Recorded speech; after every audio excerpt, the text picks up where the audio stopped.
Sciatica గురించి చాలామంది అడుగుతున్నారండి కామన్‌గా. సింపుల్‌గా చెప్పాలంటే గనక పెయిన్ అనేది బటక్ నుంచి కిందాక రిఫర్ అవుతుందండి.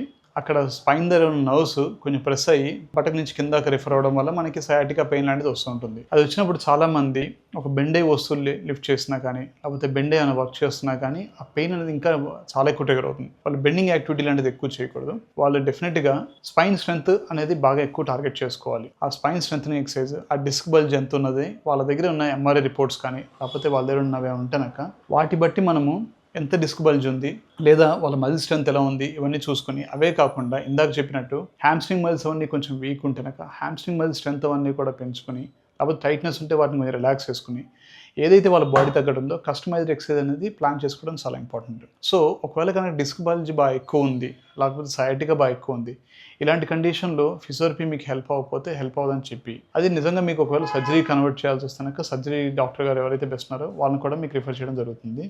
సో సయాటికా లాంటి పెయిన్ మాత్రం చాలామంది నెగ్లెక్ట్ చేస్తూ దానికి జస్ట్ ఇంట్లో మెడికేషన్, లేకపోతే వేరే చిన్న స్ట్రెచెస్ చేసి తగ్గింది, లేకపోతే over the counter pain killers తెచ్చుకొని వేసుకుంటూ చాలామంది ఇబ్బంది పడి తర్వాత కిడ్నీ మీద లోడ్ పడిన కేసులు కూడా చాలా చూసాం.